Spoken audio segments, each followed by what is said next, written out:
So what I'd like to show you now is a simple ether foam beetle pattern, just catching on with some nano 12-0. Again, we've got the option we can use 6-0, but because, as we spoke about earlier, it lies so flat, it's even in 12-0 it's ideal. We can see there, or even just winding on, it's lying nice and flat.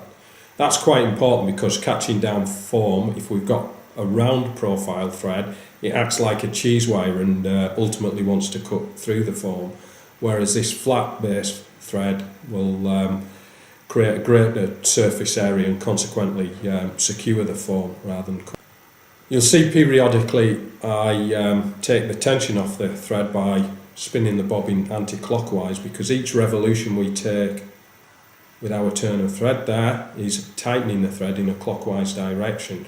If that's left unchecked, consequently we will end up with a round profile thread, which we definitely don't want on this occasion. Got the Semperfli 6mm booby foam here. As you'll see, it's not just reserved for tying booby flies or lures. I'm just splitting this in half,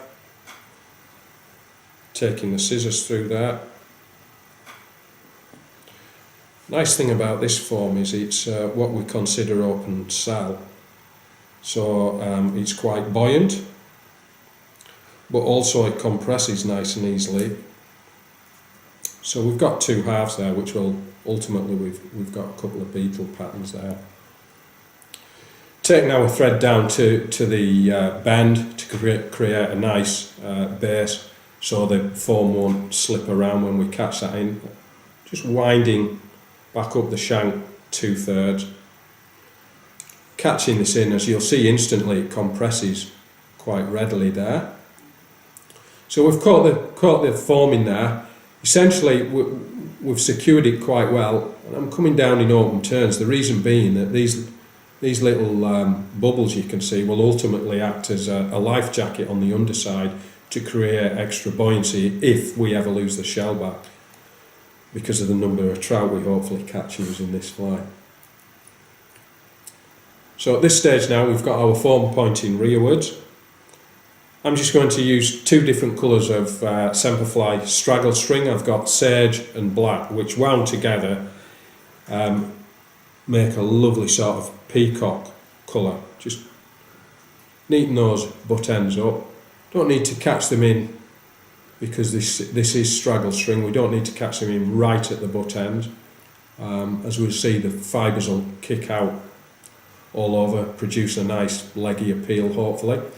Winding forward, as you see, I'm taking care just to come up between those segments, again not to compress them, so this will ultimately provide that buoyancy we spoke about. And we're not even twisting these, because if we twist them we trap several of these little fibres we want to kick out. We're just taking our time winding it. It doesn't need to be too tight. As you'll notice, we've got a shell back, the foam will come over, so that kind of locks it in place.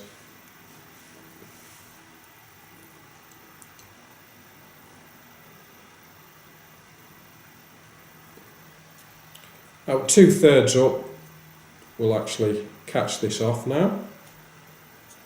Create a head.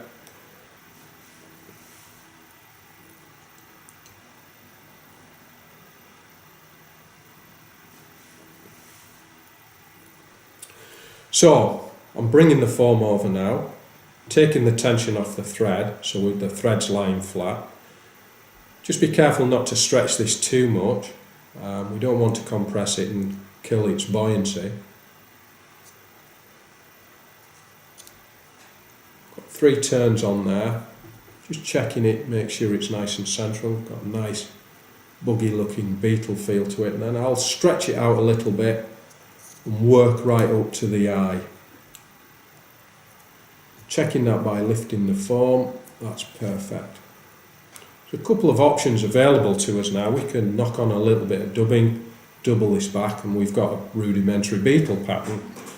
I'm actually going to pop some legs on it, make it look a little bit more, or well, provide a bit more movement. Before we do that though, obviously it's a low riding fly, so I like to put what I call a sighter wing on it, and just using the mohair hank in a very conspicuous pink shade. This will be doubled over, so that's gauging it. A good way of gauging materials is to twist them there.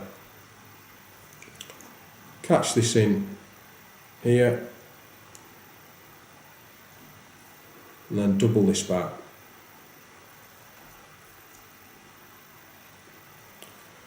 For a little bit more movement, I'm going to use the Semperfli black body and leg flex.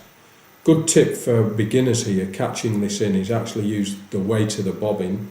You can see there, and position them on my near side there.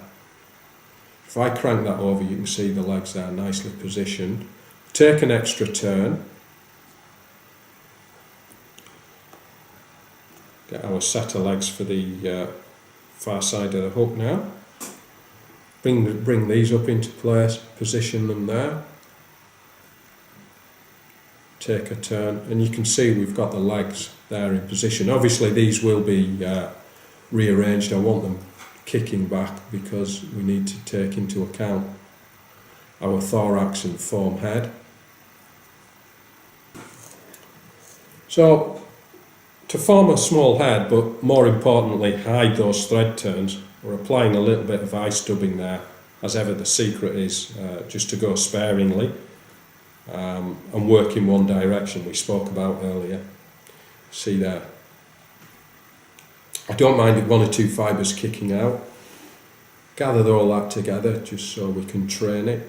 Ultimately, now we want to knock off the thread tension, spinning anti-clockwise. So our thread will lie flat because we're just bringing back this form to create a nice little head. And again, we don't want the thread to cut through that. Got two options. We can actually whip finish here or whip finish at the eye. On this occasion, I'm going to whip finish here. It's just as easy. Nice buggy looking fly. I like the form extending out over the eye as well for the head, which you'll see the profile in a moment. Pop our dubbing needle into the open loop there and just draw that down. Secure. Having whip finished, all we need to do is just feed in with our scissors, stretch that form at the head, take that off. Obviously now we need to cut our wing to length. We can't leave that extending too far, or our sighter. Cut that to length there.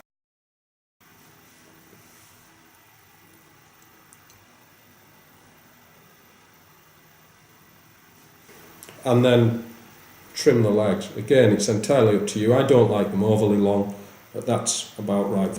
As you can see there, we've got a lovely Kicking Beetle